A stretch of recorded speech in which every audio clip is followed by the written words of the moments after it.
The imperial consort passed away, and Pei Heng was grief-stricken beyond measure, wanting to bury her with the rights of an empress.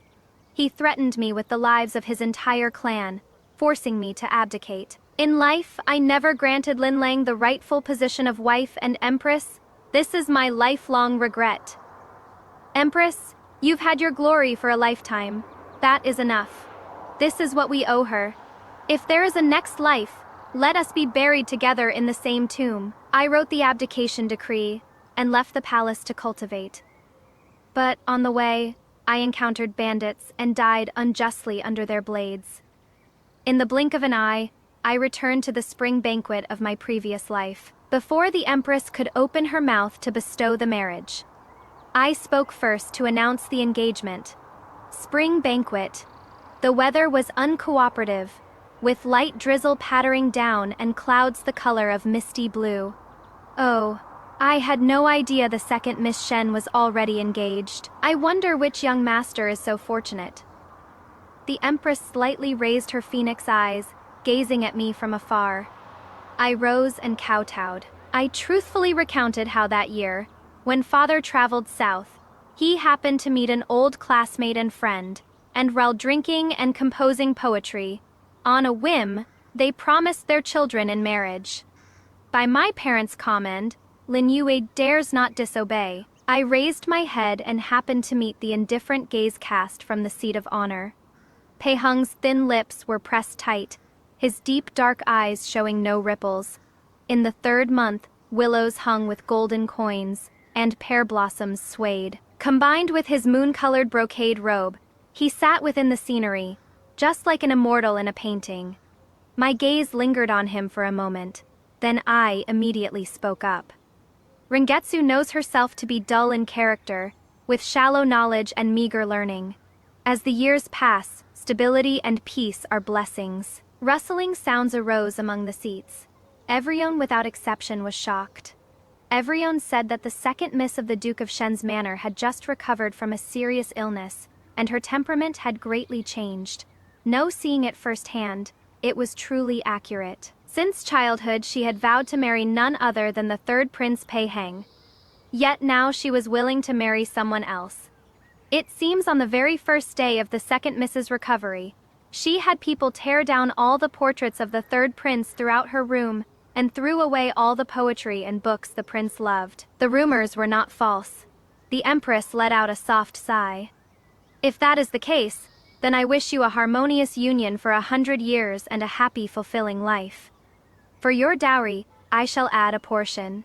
Immediately after, a cry of surprise came from the banquet. Someone at the table had accidentally knocked over a water cup, wetting their clothes. After the banquet ended, elder sister grabbed my hand and hurried home. You little Shen second, your brain must be fried from fever. How dare you make decisions about your lifelong matters on your own? I am not returning to the prince's manor today. I must drag you, this little troublemaker, back to see father. The dignified Princess Jing had been so frightened she lost all decorum. It was also my fault for not discussing it beforehand with her, who had come to the banquet with me. When I announced this marriage arrangement, her eyes widened bigger than anyone's. I muttered. I didn't say anything wrong. This matter is real anyway. Elder sister turned back, shooting me a glare like a flying dagger. Shut up, I'll deal with you when we get back. Turning around, we encountered family members coming to offer congratulations. The eldest sister forced a smile, bowed in return, smiling even worse than crying. Yes, father settled it long ago. They just sent the invitation the other day and brought father quite a few nice gifts along with it. Oh my, we weren't keeping it secret. We were planning to wait until everything was settled before inviting everyone over for a feast. Right. I've seen a portrait once, sharp brows and bright eyes, delicate and handsome, blessed with fine looks. He is good enough for little sister. His family, a scholarly household, prosperous estate. They've cultivated him in all 6 arts of a gentleman. I stood beside her, watching her speak so eloquently without blushing or missing a beat. I couldn't help but tug at the corner of her clothes, giving her a look to tell her to stop. This lie just kept getting bigger and bigger. I only said there was such a person, and eldest sister nearly finished setting up his entire family lineage. Finally got on the carriage. The eldest sister took a long look at the imperial palace and spoke seriously. Shenshauer, with this stunt you pulled, you'll never set foot in the imperial palace again in this lifetime. Are you really willing to give up the third prince? I lifted the curtain. This palace was just like in my previous life, imposing and grand, magnificent and luxurious. In my previous life, it was the place I dreamed of going. In this life, I only want to stay far, far away from it. Why did the third prince take so long to change clothes? Haven't seen him since. Oh well, forget it. Guess we just didn't have that fate. The eldest sister said while gulping down water. I lowered the curtain, and in a daze, I saw behind the palace gate a pair of gold-threaded jade shoes, revealing a corner of indigo ink color. Elder sister sighed and lovingly tidied my stray hair for me. As long as you are happy, we don't care about any imperial nobility or whatever. I lost my mother when I was young, and grew up under the care of my father and sisters. They raised me not knowing the immensity of heaven and earth, daring to dream of becoming a daughter-in-law to the imperial family at such a young age. I married Pa Heng as I wished and accompanied him until his ascension to the throne. I resolved to be a good empress who handles everything personally, dignified and virtuous. In the spring of the first year after his ascension, a plague broke out in the palace. Pei Heng accidentally contracted the disease. I sealed off the news, sent everyone away, and took care of him for 3 days and nights without rest. Finally, his high fever subsided, and he was out of danger. He woke at dawn, known hand stroking my disheveled hair. Lin Yue, you've worked hard. I groggily held his hand, and the fear I'd suppressed for so long finally vented. I burst into tears with a wail. A complete mess, without any imperial dignity. Pei Heng, pale-faced, gently wiped my tears. In that moment, I caught a trace of affection in his eyes. We did have our share of passionate and sweet times. He would deliberately leave the morning court early to come have a meal with me. Whatever was popular outside the palace would appear on the table in Fengyi Palace the next day. In the depths of winter, he and I played in the snow and built snowmen in the courtyard, as if no one else was around. Even when I suggested on a whim to put the jade pendant symbolizing the emperor's authority on the snowman, he agreed with a smile. Just when I thought the clouds had parted to reveal the moon, Zhu Linlang returned to the capital from her place of exile in Lingnan. The only crack between Pei Heng and me appeared. After that, like a snowball, it grew bigger and bigger, until we grew to detest each other, never to see each other again in life or death. In my youth, I had heard of Zhu Linlang. She was the daughter of the minister, the childhood sweetheart that Pei Heng's birth mother, imperial consort Rong, had specifically chosen for him from her maternal clan. Later, imperial consort Rong died young. Her maternal family was convicted of crimes, and the Zhu family was also implicated and exiled to Lingnan. When Pei Heng was raised under the empress, he never inquired about those old matters. He kept a low profile and secretly made arrangements, and within just the first month of ascending the throne, he reopened old cases, vindicated the Rong family, built a mausoleum for imperial consort Rong, and along the way punished many of the Empress Dowager's followers. The Empress Dowager was furious and fell seriously ill. Pei Heng, using the excuse of being busy with state affairs, rarely went to see her. I fulfilled filial duties on his behalf, staying by her bedside to attend to her illness, serving tea and medicine, enduring the Empress Dowager's roundabout curses and insults. That day, the Empress Dowager was so angry that she threw the medicine bowl straight at me. Blood seeped from my forehead. I endured the pain without making a sound, and only shed tears after returning to Fengyi Palace. Just as I ran into Pei Heng returning from court, I stepped forward aggrieved, pointing at the wound on my head, about to open my mouth seeking comfort. But Pei Heng beat me to it. Empress, I want to make Linlang an imperial concubine. As for the Empress Dowager's side, I need you to mediate. Pei Heng was very attentive to the matter of Zhu Linlang entering the palace. From the grand conferment ceremony to the small details of clothing and hairpins, he inquired about everything. In over 100 years since the dynasty's founding, there had never been a precedent of directly conferring the rank of imperial concubine, especially for someone who was once a criminal official's descendant. Pei Heng wanted Zhu Linlang to be the first. Zhu Linlang's family background was humble, so Pei Heng conferred the title of Marquis of Xiang upon her elder brother. Such overstepping of bounds shocked the court and the public. He had laid out such an elaborate scheme, advancing step by step, defying universal condemnation, all just to pave the way for Zhu Linlang. While I was being scolded and humiliated in the Empress Dowager's palace, Pei Heng was leaving the palace to secretly visit Zhu Linlang. The Empress Dowager had nowhere to vent her anger. She couldn't touch the supreme sovereign, so she could only torment me relentlessly. Standing as punishment in the corridor, kneeling through the night, these became routine. The slap landed on my face, burning with pain. She withdrew her hand, narrowing her eyes, which were brimming with vicious resentment. If this palace hadn't chosen you back then, could you have married Pei Heng and been made empress? You are all birds of a feather once you've gotten what you wanted. You start discarding those who helped you. As the mistress of the inner palace, if you cannot counsel the emperor in virtue, then you are derelict and immoral. The Duke of Shen is utterly useless raising such an incompetent daughter. I could only kowtow with my head against the ground, apologizing over and over, praying that the Empress Dowager wouldn't take her anger out on my father and elder sister. Mu Chun, the maid who entered the palace with me, applied medicine to my wounds while crying. My lady, you should go tell His Majesty. He is your husband, he'll stand up for you. I smiled bitterly. Before my marriage, the palace matrons came to instruct me. The father guides the wife, the ruler guides the subject. Between Pei Heng and me, we were ruler and subject first, husband and wife second. How could he not know about all these grievances of mine? But he blamed me too. As empress, you should share my burdens and solve my problems. Not lecture me with the same tone as those old pedants at court? What lack of virtue! What breach of propriety! Back then, didn't you also disregard what others thought and shamelessly insist on marrying me? I thought you would understand me.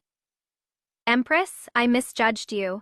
The woman in the bronze mirror had bright eyes and white teeth, the dazzling phoenix crown on her head lending her a dignified bearing. I reached up to touch the huge eastern pearl at the front of the crown, remembering how my father and elder sister kept wiping away tears on my wedding day. Their faces full of worry. Before I knew it, my face was already covered in tears. For the first time, I felt this crown was so heavy I could barely breathe. By the time Zhu Linlang entered the palace, Pei Heng and I had reached the point where we had nothing left to say to each other. He chose the character Rufer Zhu Linlang, gentle as water, with a soft temperament. Fortunately, the Empress Dowager suddenly came around. She no longer made things difficult for me. I still stayed in Fengyi Palace, receiving the morning and evening greetings from the consorts, managing the affairs of the 6 palaces. The tea and snacks that used to be kept warm on the stove were no longer mentioned by anyone. When the weather was nice, Pei Heng would accompany Zhu Linlang to fly kites. I was returning from the Imperial Household Department when I heard laughter and cheerful voices from afar. Your Majesty, stop fooling around. The Empress is over there. Zhu Linlang saw me, tidied her appearance, and bowed to me from a distance. Her attire was very plain, which by contrast made her look elegant and ethereal. Pei Heng quietly looked at me and spoke. The Empress has lost quite a bit of weight recently. Is it because palace affairs are too numerous and you've overworked yourself? Mu Chun answered before me, saying I had been unwell recently, which was why I'd lost weight. Zhu Linlang held the kite, showing a worried expression. Your Majesty must take care of your health. I had a high fever at night some days ago, which scared His Majesty terribly. The autumn weather is clear and refreshing today. How about flying kites together? I waved my hand, declined citing palace matters, and then took my leave. As I turned around, I heard Zhu Linlang ask Pei Heng, "I heard the Empress used to love these things the most. How come she has lost interest now? Is it true, like the rumors say, that she has a boring personality? Your Majesty, when the snow falls heavily in the capital, will you also build a snowman with me?" As the footsteps grew distant, I could feel a gaze lingering on me the whole time. As if in defiance, Pei Heng spoke especially loudly. "All right." Heavy snow fell, and Pei Heng accompanied Zhu Linlang in building snowman after snowman within the palace. When the snow melted, Zhu Linlang became pregnant. Pei Heng summoned me. "This is my first child. Empress, you must take good care of him." Like an instruction, like a warning, I heard that Zhu Linlang had been having frequent nightmares these past 2 days, dreaming of a woman in red who wanted to kill her child. Mu Chun cursed Zhu Linlang as an evil demon, specifically sowing discord between me and Pei Heng. Spring brought much rain, and flooding suddenly struck the south. Pei Heng had Zhu Linlang's elder brother, the Marquis of Xiang, accompany father south to manage the flood disaster.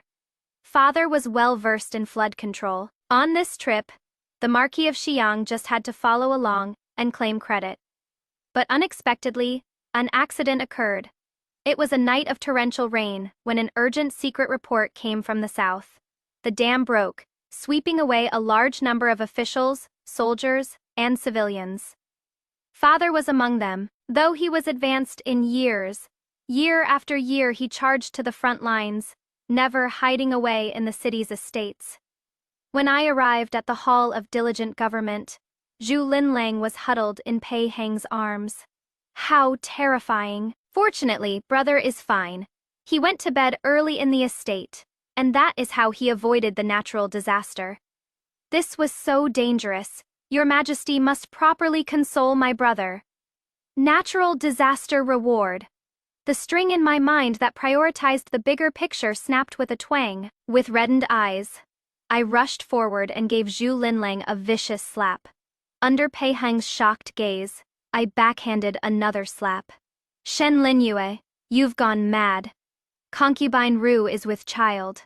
My eyes brimmed with tears. Trembling, I pointed toward the heavy rain outside the window. "Zhu Yang embezzled the court's allocated funds. Why is it my father's life that pays the price? And you want to reward him. I want Zhu Yang to be buried alongside my father." Just moments ago, father was found, on a riverbank 100 li away, already breathless.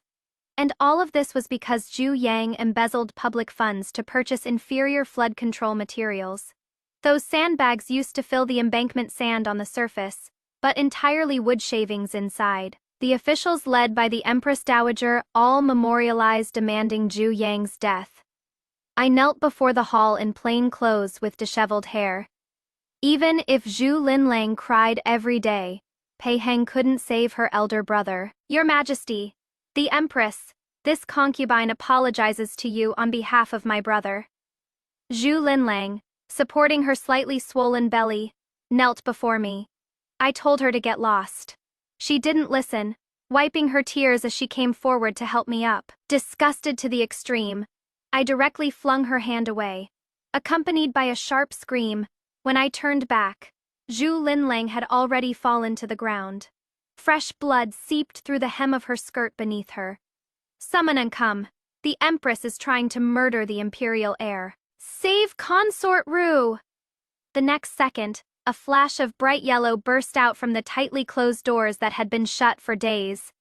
Pei Heng looked anxious as he picked up the unconscious Zhu Linlang and frantically called for the imperial physician. I stared blankly at the bright red bloodstain on the ground.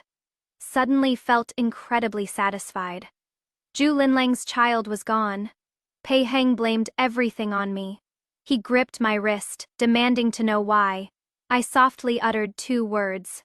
Retribution. Later, the maid by Zhu Linlang's side couldn't withstand the punishment and confessed that Zhu Linlang had taken abortion medicine beforehand. She wanted to pin the crime of murdering the imperial heir on me, to wash away the crime her elder brother had committed. This concubine had no choice. Father is already gone, and brother is the only male in the family. I must protect him. Pungege, I am sorry, we can have children again in the future. But there is only one brother. I don't want to put Pungege in a difficult position. Let's just say our child is sharing father's burden. Zhu Linlang cried like pear blossoms in the rain. Her pale face paired with tears made Pei Heng's heart ache. Even after the truth was revealed, he still didn't forget to blame me. It is all you people. You who forced me, forced Linlang. Otherwise, why would she resort to such desperate measures? Shen Linyue, are you satisfied now? My child is gone. A life for a life. Can you stop now? Pei Heng's eyes were red at the corners, looking at me as if I were his enemy.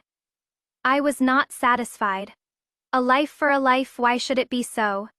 His and Zhu Linlang's child, why should it be mentioned in the same breath as father? That was nothing more than a lump of unformed flesh, with incompetent and cunning blood flowing through it. While my father was a veteran minister of 2 dynasties who devoted himself wholeheartedly, loyal to the emperor and loving the country, how could they be worthy of comparison? That night, I stood before Zhu Linlang's bed holding a pot of sterilization soup.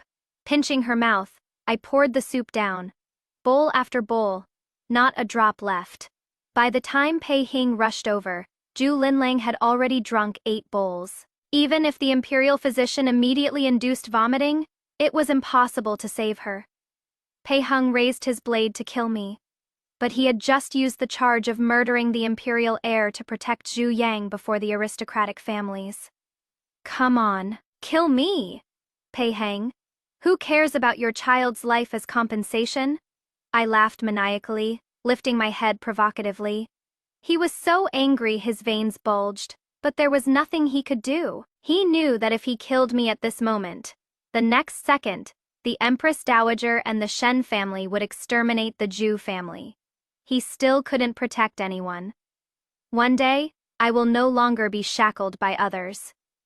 I didn't die, and remained perfectly well in Fengyi Palace, managing the household, respected by all. But Pei Heng never came again. For the next 10 years, bound by our respective responsibilities and the ties behind us, we played the role of a disgusting couple. Until Zhu Linlang died, and requested to be buried together with Pei Heng. By then, the Empress Dowager had passed away, and Pei Heng's power in the court had grown strong. He was no longer subject to any constraints. To preserve my family, I had no choice but to write the abdication decree. The moment I put down my brush, I felt utterly relieved. This lifetime of twisted fate had finally ended. I never imagined I'd have to live through it all again, to continue this torment. Who still remembers that she too once had nothing but reckless courage, vowing to marry no one but Pei Heng. That after marrying him, she accompanied him from prince to emperor, wanting to be his only wife. That she kept vigil through the plague for him without rest, endured the Empress Dowager's harsh criticism and abuse for him, suffered the punishment of standing in the corridor and kneeling through the night, and even shielded him from criticism at court. But this sincere heart could never withstand Zhu Linlang's return. From the moment Pei Heng insisted on making Zhu Linlang, daughter of a convicted official, his consort, the bond between them shattered completely. Her father died miserably in the floods because of the Zhu family's corruption.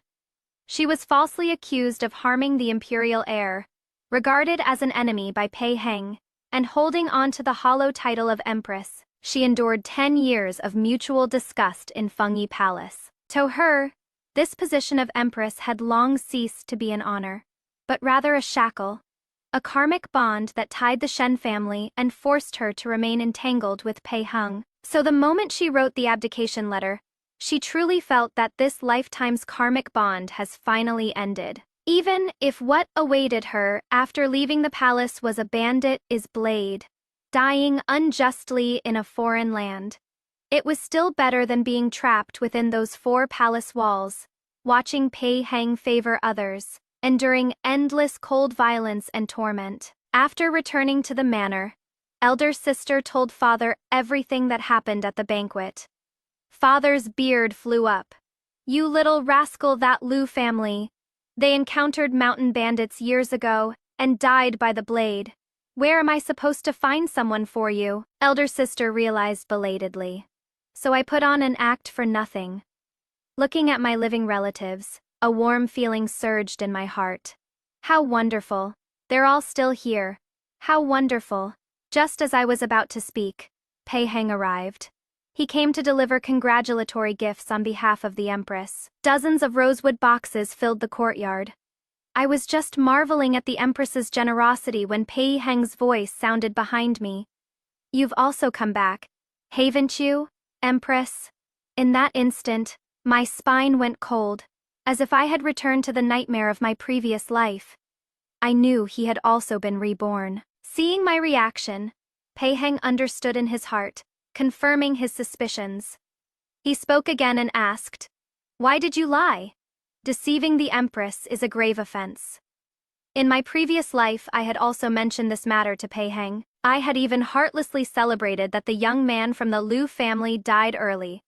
Otherwise, with my dad's rigid temperament, he would have already forced me to go south.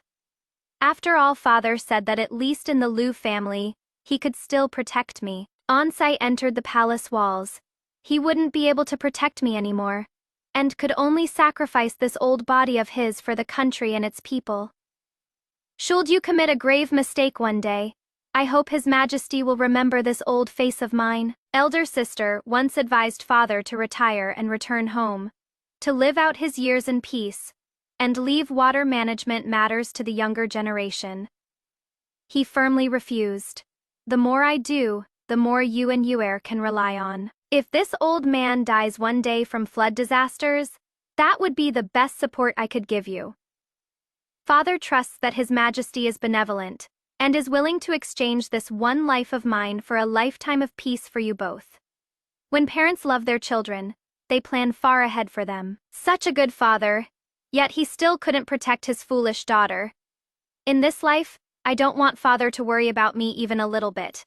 Seeing that I didn't answer, Pei Heng seemed to gain confidence. If you are willing, I'll go plead with Mother Empress. She actually favors you the most. We can still be like before.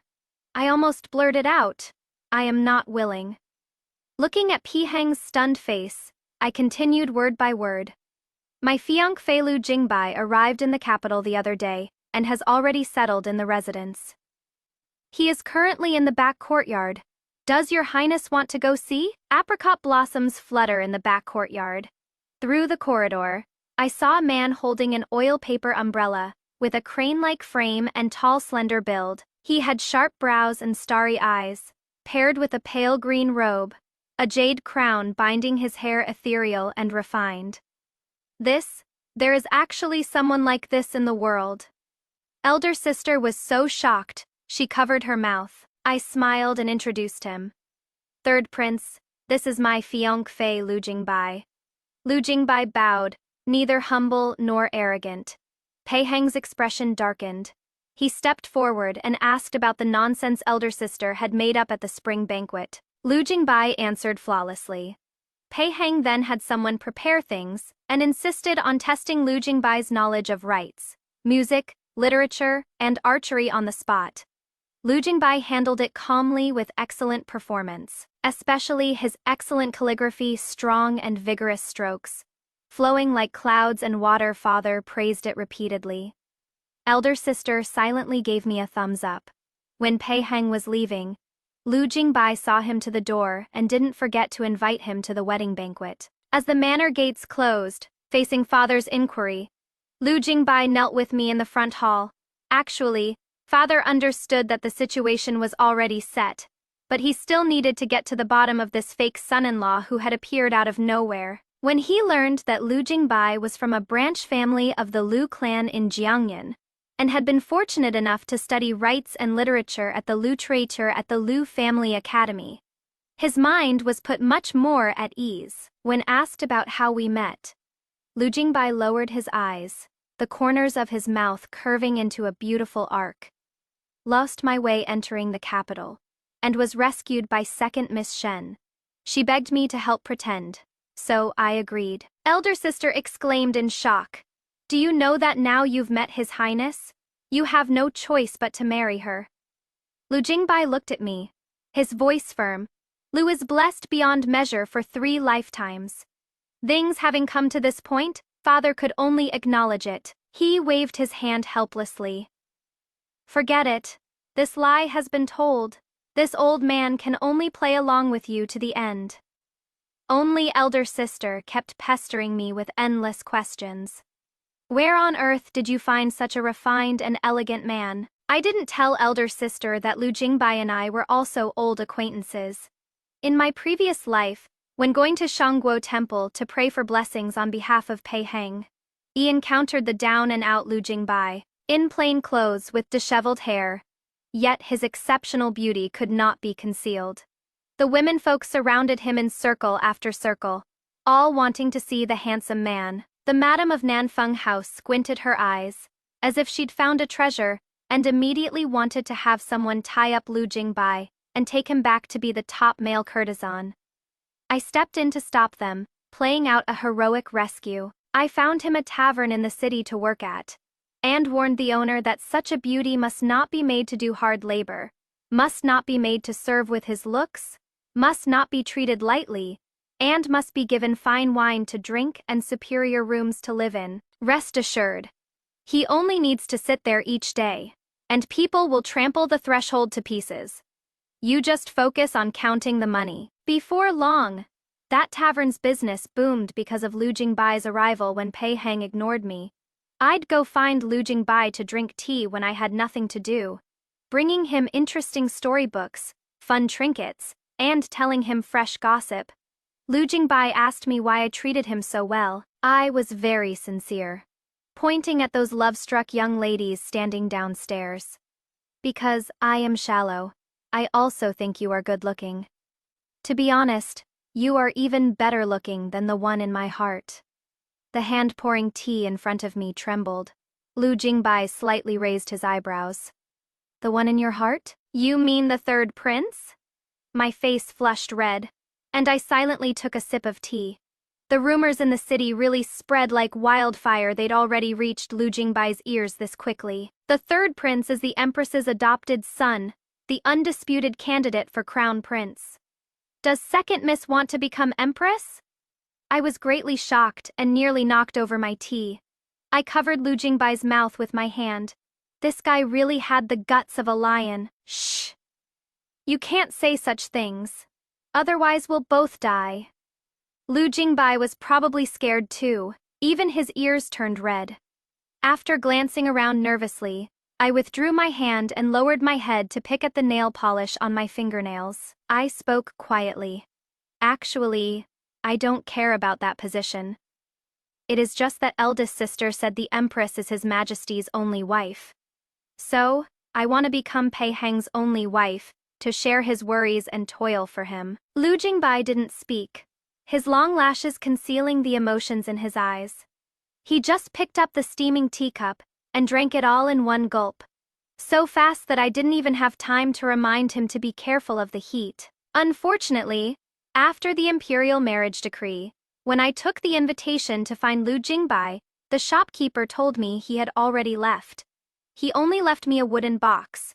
Inside was an exquisitely crafted hairpin, probably something he bought with all his wages.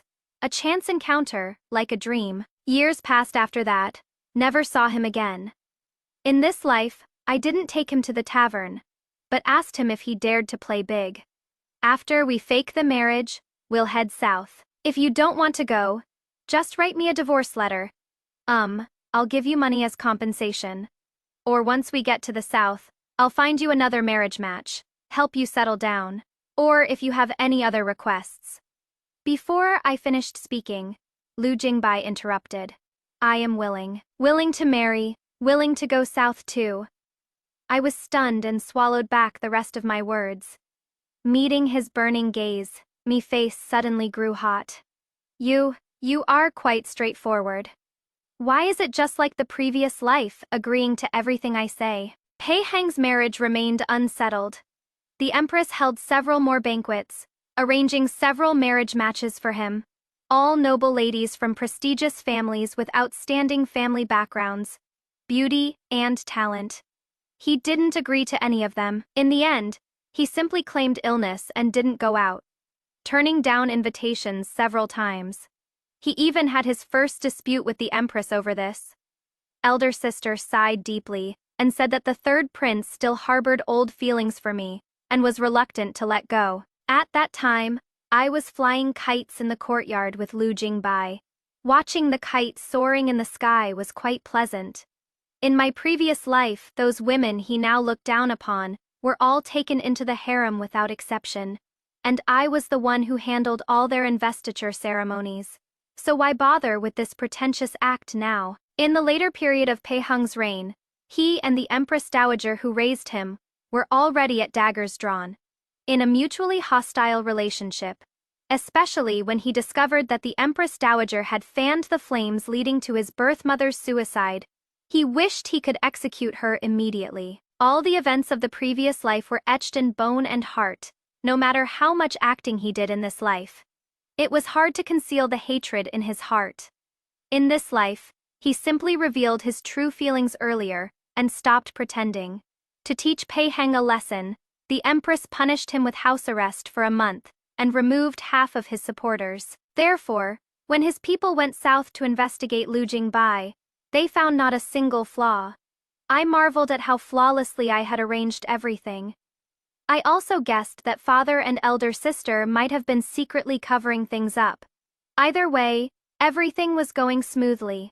As summer arrived, the weather gradually became hot and dry. My wedding with Lu Jingbai was set for the white dew season, when autumn was crisp and clear. The relationship between Pei Heng and the Empress grew increasingly distant, and his status was far less than before. The imperial court was treacherous and unpredictable. With the political winds shifting in an instant, ministers began to promote the equally low-born and obscure fifth prince. The Empress even personally selected a marriage match for the fifth prince. His Majesty also began to inquire about the fifth prince's studies. But Pei Heng, knowing the outcome from his previous life in advance, was certain the crown prince position was already in his pocket. He paid no attention to any of this. Instead, he frequently came to the Duke's manor, requesting to see me. Father politely declined each time. After all, with my wedding approaching, it really wasn't appropriate to meet outside men. Elder sister secretly spat. He is really putting on an act. After being turned away multiple times, he had someone send over a gift.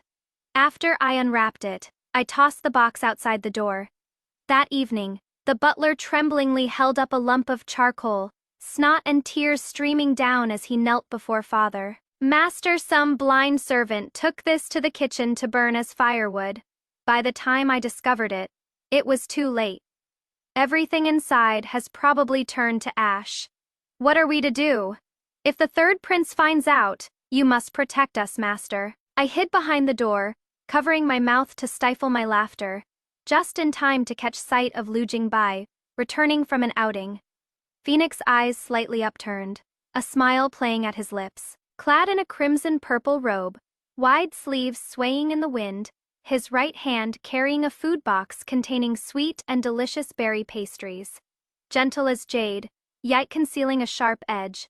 On the Kixi festival, Lu Jingbai accompanied me on an outing. From afar I saw an all-black carriage fly past, heading toward the outskirts of the city. The corner of my mouth curved up, and I grabbed Lu Jingbai, who was still buying candied hawthorns for me, and chased after them. Come on, I'll treat you to a great show. 20 miles outside the city, deep in the bamboo forest, among the emerald green, A2 courtyard residence was kept clean and tidy. The servants coming and going were unlike those of ordinary households. Lu Jingbai and I hid under a large banyan tree, watching the carriage stop and someone step down from it. It was Pei Heng. The main gate opened, and a pink figure dashed out from inside, delicately wrapping her arms around Pei Heng's neck. She shed tears. Brother Heng, Lin Lang missed you so much. In my past life, I only found out later that even before our marriage, Pei Heng had secretly brought Ju Lin Lang back to the capital, hiding his beauty in a golden house, keeping her in this bamboo forest outside the city. Her clothing, food, housing, and transportation were all of the highest quality. No wonder Pei Heng would disappear every few days. But in this life, Pei Heng wasn't quite so diligent. I'd waited so long, and finally managed to catch this one secret meeting. Pei Heng's face was ashen, his expression gloomy, written all over with displeasure. With just one look, the servants by Zhu Linlang's side were dragged away by guards to be punished and beaten. For a moment, screams rose and fell one after another. Zhu Linlang bit her lip, tears welling up in her eyes, her shoulders trembling slightly, all the longing and hardship shattered in this moment. Brother Heng hasn't come to see Linlang for so long. Linlang doesn't know what she did wrong. That is why I resorted to this desperate measure, pretending to be sick. Linlang just wanted to spend the Qixi festival with Brother Heng. In previous years during Qixi festival, Brother Heng would always accompany Linlang to release river lanterns and solve lantern riddles. Brother Heng still cares about Linlang. Knowing that Linlang was seriously ill, he rushed over to see Linlang. Linlang is very happy. Pei Heng's face turned cold. He took a step back, dodging Zhu Linlang's embrace. The past is the past. The future is the future. I hope there won't be a next time. His cold and resolute expression was exactly the same as when Pei Heng faced me in my previous life. Zhu Linlang looked in disbelief at this man who had once promised a lifetime together as a devoted couple, the last hope in her heart disappearing. With no way to retreat, she steeled her heart and resolutely spoke. I am pregnant. Brother Heng, let's get married. Pei Heng's expression suddenly changed. The next second, dozens of guards surged out from the bamboo forest. They were the imperial guards. The leading woman had a stern expression. I recognized her. That was the head matron by the empress's side, caught in the act on the spot. On the way back, Lu Jingbai asked me if today was truly a coincidence that we watched this drama. I knew he was smooth and sophisticated, exceptionally intelligent. I couldn't hide it from him either, so I simply confessed everything. After the 100 Flowers banquet, I had been sending people to search for Zhu Linlang. I wanted to catch Pei Heng and Zhu Linlang meeting in secret and hand the evidence to the empress. To completely cut off Pei Heng's path to becoming crown prince. Having an affair with the daughter of a criminal official is a grave crime. Who knew Pei Heng could be so patient? For several months straight, he didn't go see Zhu Linlang. Just when I was burning with anxiety, Pei Heng gave me a plan. In the brocade box he sent was a jade bracelet, a relic of his birth mother, imperial concubine Rong. It was only in my previous life, after Zhu Linlang entered the palace and showed off wearing the bracelet in front of me, that I learned about it. I spent some silver to spread rumors throughout the city that Pei Heng couldn't forget his old feelings for me. Even having someone write a storybook to sell in all the major bookshops. To let Zhu Linlang know that Pei Heng's delay in getting engaged wasn't for her, but because he was waiting for me. Once the atmosphere was set, I wore the bracelet and deliberately appeared before her when she went to the temple to offer incense in disguise, making her see imperial concubine Rong's relic in my hands. She would surely overthink and come up with a desperate plan. The empress already wanted to depose Pei Heng anyway, so I'd give her this excuse. After hearing everything, Lu Jingbai asked me, why is Second Miss so determined to destroy him? It love turned to hate? I shook my head. There is no love, only hate. Since Pei Heng has already experienced rebirth, even if I am lucky enough not to enter the palace in this life, my Shen family's days won't be easy. Moreover, such a person whose judgment is clouded by lust is truly unfit to be the ruler of a nation, not worthy of the loyalty of those devoted subjects.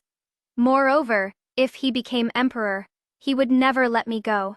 Along with the bracelet came his handwritten letter. Empress, I said that if there is a next life, we will be buried together again. Heaven has shown mercy. I've waited for the next life. This time, I won't let go. He said that once he ascends the throne, even if I marry another man and flee to the ends of the earth, he will capture me and make me empress again. What a lunatic. His Majesty was furious and demoted Pei Heng to commoner status, expelled him from the capital, never to return. Zhu Linlang, along with the child in her womb, was ordered to die. When Pei Heng left, I deliberately brought guards to see him off, to watch him make a fool of himself. When he saw me, his eyes instantly reddened, filled with rage. He demanded to know why I treated him this way. He said he clearly knew his mistakes and wanted to treat me well in this life, to make it up to me. I snorted coldly. Because I said being your wife was utterly boring, until the moment before I died in my previous life. I regretted marrying you. I prayed to heaven that I wouldn't meet you in the next life. I don't want any next life. I'd rather go to hell. I hate you. If we were truly buried together, I would curse heaven for being unjust. Pei Heng froze in place? He probably never imagined I hated him this much. He closed his eyes, and a tear fell from the corner of his eye. Lin Yue, I also have regrets. I should never have brought Zhu Linlang into the palace. We were so deeply in love back then. You loved me so much.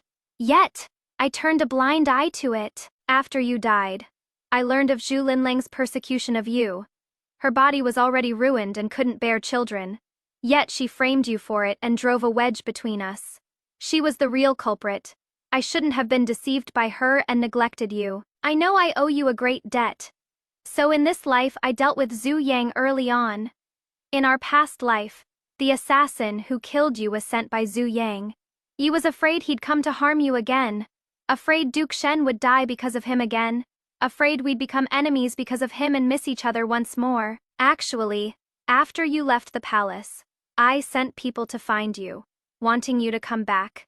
But you died too suddenly. You didn't even give me time to accept it. Only after you died did I realize how deep my feelings for you were, how outrageously wrong I had been. I had Lin Lang removed from the imperial couple's tomb and buried in the concubine's tomb instead. I still want to be buried together with you. After all, you are my empress.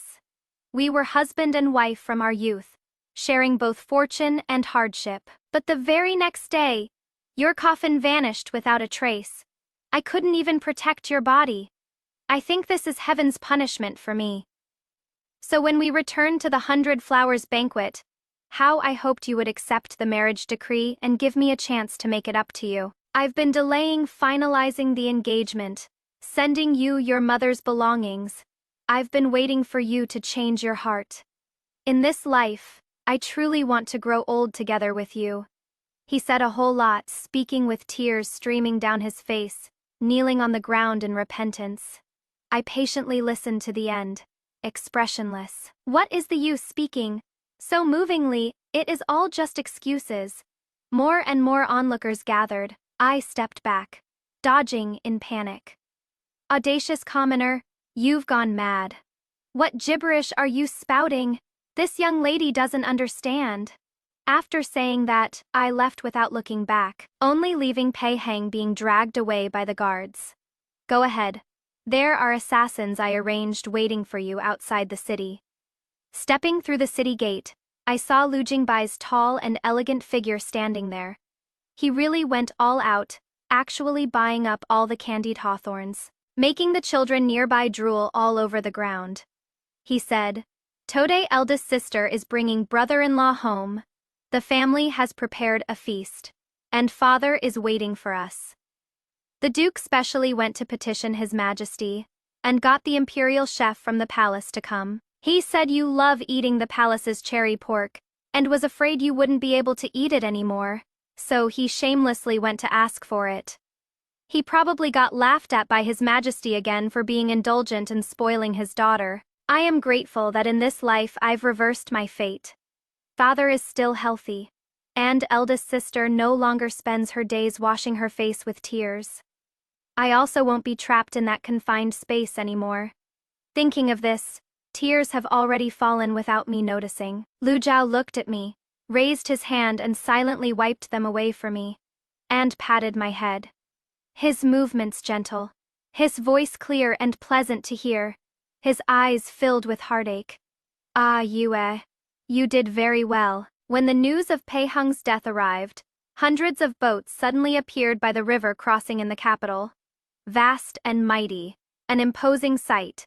On the mahogany plaque with gold inlay, a large character Lu was written. Everyone knew that the Lu family of Zhongyan had been merchants for generations, wealthy enough to rival a nation.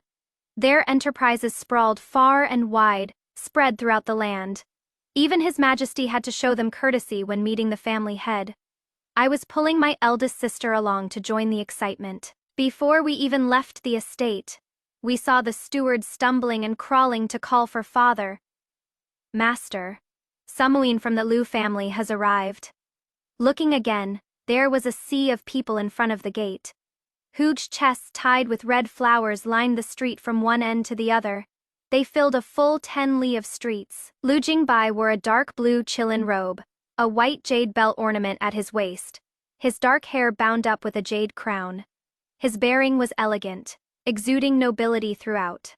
Eldest sister was stunned. Right. I knew it with his bearing. This is how he should be. What shabby rags did you have him wear before, little sister? This Lu Jingbai looked even more handsome, making my heart involuntarily skip a beat. Before I could hide my flushed cheeks, Lu Jingbai had already arrived before me. He bowed deeply to father, thanking father for his gracious care. Only then did I realize that Lu Jingbai wasn't some branch member of the Lu family. He was the Lu family's young master raised with precious care since childhood. Father wasn't surprised. He glanced at me sideways. How could this old man marry you off hastily? Fortunately, he knows proper etiquette and came to introduce himself first. He wrote a pledge, guaranteeing that you'll be his only one in this life. With this old man can finally be at ease. So father had known his true identity all along.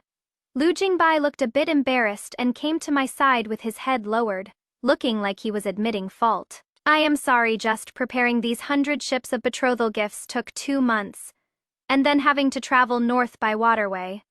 That is what delayed things. I wanted to tell you sooner, but was afraid of ruining your plans. Lin Yue, I don't want a fake marriage. Let's have a real marriage, okay? My head felt a bit fuzzy. I could only hear elder sister squealing non-stop at those priceless rare treasures.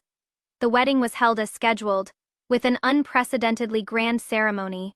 Even His Majesty and the Empress attended in person. Lu Jingbai bought a residence in the capital, and he'll stay with me in the capital long term. Father was very happy. He'd already submitted his retirement request to His Majesty, preparing to stay by my and elder sister's side in his old age. That day at the banquet, he drank a lot. For the first time, he lost his composure in front of his colleagues. You all laugh at me for not having sons, only daughters. What is wrong with daughters? They were all born by my wife risking her life at death's door.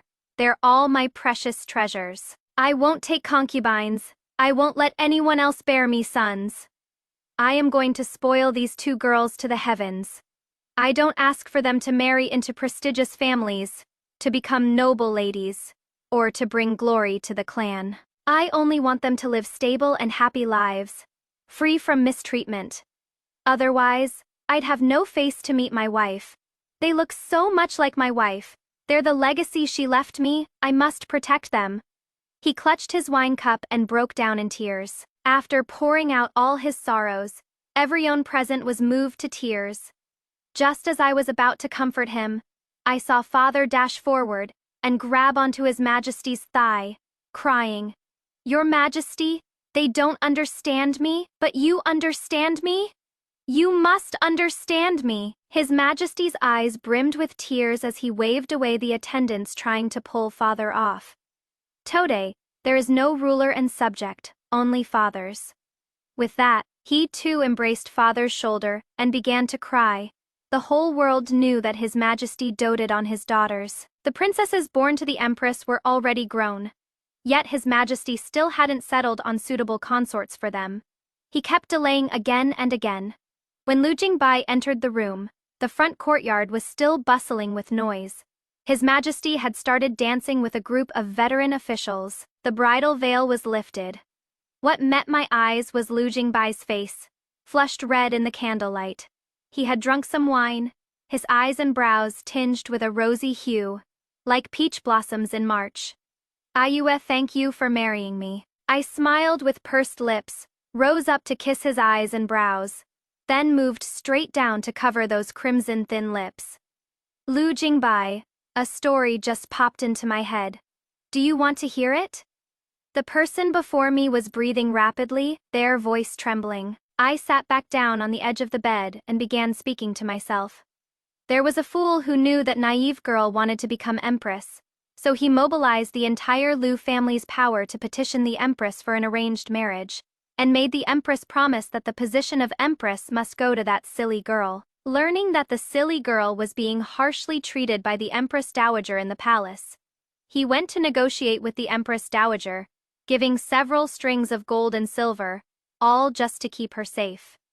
But in the end, she still died. He hated his own incompetence and hated the dog emperor's hypocrisy. That very night, he stole the silly girl's body back and buried her in the south, because he remembered the silly girl was afraid of the cold. Lu Jingbai could barely stand, speaking somewhat incoherently. You knew all along?" "I didn't know. I just had a sudden flash of inspiration, and this memory appeared in my mind. Previously, I only knew that Lu Jingbai had experienced rebirth. In this life, when I went to find you, I deliberately came earlier, and I saw you sitting there obediently with that cool and aloof appearance, ignoring the passing noblewoman who came to talk to you, looking around so eager anyone could tell you were waiting for someone. It inexplicably reminded me of the little dog my eldest sister raised when she was young, waiting eagerly at the manor's entrance for its master every day. I boldly approached you, and you actually left with me. That is when I knew you were not simple, or rather, that you had also been reborn." Lu Jingbai's eyes flickered. Then why did Ayue still trust me and entrust me with such an important responsibility? If I had refused on the spot or showed any flaws. Then, I shook my head. "Because I know, in both past and present lives, you've always been the best kind of person. In my past life after you left, I learned that you had originally wanted to put that hairpin on me with your own hands. The shopkeeper said that unless I came, Lu Jingbai would never leave his room. Every day he would groom himself, brew tea early, and wait for me to come. Until the tea went cold. Until I was granted a marriage by imperial decree. Tears streamed down my face as I embraced Lu Jingbai. I am sorry I came too late, making you wait for one lifetime after another." Lu Jingbai smiled with tears in his eyes, gentle and tender. Pei Heng said he was blessed by heaven given a second chance at life. But in truth, the one who truly prayed for such mercy was me. And the one grateful to heaven is also me. Lu Jingbai's response hit even harder. He smiled through tears and said, "The one truly begging for mercy is me, and the one grateful to heaven is also me." Compared to Pei Heng's selfish words, heaven took pity and let us start over. Lu Jingbai's rebirth was never for himself. It was only to meet her again, to keep her from repeating past mistakes, to have the chance to tell her, "I don't want a fake marriage. Let's really get married, okay?" His rebirth was to make up for the regrets of his previous life, to seize that opportunity he'd sought his whole life to stay by her side. What is most touching is that this love was never one-sided waiting, but a mutual journey toward each other. In this life, the female lead dared to lie and refuse the marriage at risk of serious crime, dared to stage a fake marriage with him, because subconsciously she trusted him, and Lu Jingbai knew her plan from the start, yet cooperated without hesitation, even preparing 100 boats of betrothal gifts in advance, just to give her a secure future. Lu Jingbai's perspective in my youth, I fell victim to traitors within my clan and barely escaped. By the time I reached the temple, I was already filthy and disheveled. It happened to be the first day of the month, and worshippers crowded the place. Hungry, thirsty, covered in wounds, I no longer had the strength to avoid the gawking crowd. Just as the rope from Nanfeng Pavilion tightened around my neck, a bright, cheerful female voice parted the crowd and reached my ears. "Wait! This young lady wants him?" Looking toward the sound, the woman was bright and charming, her goose yellow dress trimmed with pearls all around the edges. From everyone's conversation, I learned this was the second miss of the Duke's manor, always pampered and willful. I followed the carriage into the city, stopping in front of a lavishly decorated restaurant, washing up, changing clothes, calling for a physician. By the time this series of procedures was completed, the second miss was already dozing off in the outer room. When she saw me, she proudly lifted her chin and said to the maid beside her, "See, I told you, she is a beauty." Then she paid a bag of silver to the innkeeper, letting me stay here with good food and drink. She said she'd come find me to play again tomorrow. That night, a secret agent from home came to take me back. I thought about it and refused. I said, "I still have a promise to keep. I can't break my word." Little did I know, this delay would last several months, even a lifetime. The second miss likes to drink tender buds picked in early spring, likes to eat pastries from the south side of the city, likes to chatter on and on about a whole bunch of things, likes the third prince, Pei Heng. The innkeeper advised me not to harbor any foolish affections, for she was the Duke's young lady, who would one day marry into the imperial family, if not become a noble lady of a prestigious household. He was wrong. The second miss didn't seek power or wealth. She only wanted to marry the third prince. She wanted to become empress, so I'll make her empress. Writing a letter home, I agreed to father's request to return and inherit the position of family head, begging father to offer half the family fortune in exchange with the royal family. Finally obtained the empress's consent. To ensure she could become Pei Heng's wife, I thought she must be very happy. Her wish fulfilled.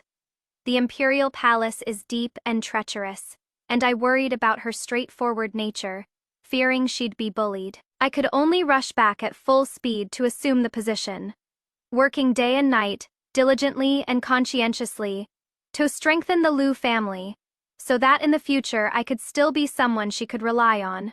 Her wedding wine with Pei Heng. Better not to drink it. I knew well that royal family affairs should not be meddled with too much, lest I bring trouble upon myself. But when I heard reports from palace informants that she was being humiliated by the Empress Dowager, I still couldn't sleep through the night. Riding 1,000 miles at full speed, I offered another 1,000 taels of gold and silver to support the Empress Dowager in cultivating her power, begging her to spare her from torment. The Empress Dowager kept her promise and stopped mistreating her. But because of this, I ultimately incurred the imperial family's displeasure. Soon after, the clan's businesses suffered consecutive losses, and clan members were implicated in several false accusations. It was the Empress Dowager's warning. Though I tried my utmost to salvage the situation, it was merely a drop in the bucket. The Liu family was severely damaged. I knelt in the ancestral hall for 3 days and 3 nights, ashamed before the century-old family business and all our ancestors. Afterward, I devoted myself to restoration, and no longer inquired about her affairs. Bearing the fate of the family, I truly dared not create more trouble for personal reasons. In a flash, decades passed, and the Empress abdicated, shocking the world. Only I, with my petty heart, secretly rejoiced, happy that she finally escaped her cage and gained a new life. Immediately spurred my horse onward, setting off northward, wanting to see her one more time. Midway through the journey, I was shocked to hear news of her death. That night, anxiety attacked my heart. I vomited fresh blood and fell gravely ill. The physician asserted that without the will to live, I wouldn't survive 3 days. At this time, news came from the palace that Pei Heng wanted to bury her with him in the imperial mausoleum. Before the noble consort's tomb relocation was completed, her coffin could only remain alone at the Great Shangguo Temple. The Great Shangguo Temple was where we reunited that year. That bastard Pei Heng wanted to deny her peace, even in death. I summoned my adopted son Liu Yi, and spoke my final wish. Liu Yi has been clever since childhood, exceptionally intelligent, and extremely respectful toward me.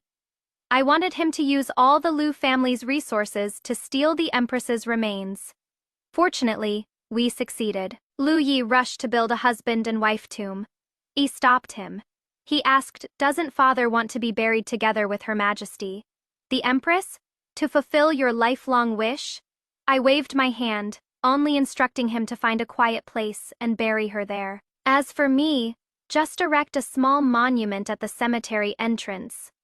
She is like the bright moon. How dare I desecrate her? In this life of mine, I had no wife, no children. I've failed the Liu family. I've failed her. In the end, the divination from Shangqing Temple in my childhood proved true, stirred by love. A lifetime ruined. A lifetime without peace. Fortunately blessed by heaven, I was granted rebirth. That day the spring sunlight was just right, and I returned once more to the stone steps below the great Shangguo temple. This time, my heart filled with joy. I waited for her to come. Fortunately, she came. Fortunately, she is not marrying Pa Heng anymore. Since she is not marrying him, I will never let go again. I did the same reckless thing as in my previous life, nearly emptying the Liu family fortune to fill 100 boats with betrothal gifts. I only wish for this life to be harmonious, peaceful, and happy. Which plot do you find most satisfying? A Pa Heng's demotion, stripped of his title and exiled from the capital for secretly consorting with a criminal official's daughter, ultimately dying at the hands of an assassin, arranged by the female lead B. The Zhu family's downfall, Zhu Linlang sentenced to death. Zhu Yang executed for corruption. The evil Zhu family meets their karmic retribution C. Gift discarded. The relic from noble consort Rong that Pa Heng sent was thrown out of the residence by the female lead and burned as firewood by servants, utterly humiliating him D. Crown Prince dream shattered. Pa Heng was certain of becoming crown prince, but lost the Empress's support due to the female lead scheme, ultimately replaced by the fifth prince.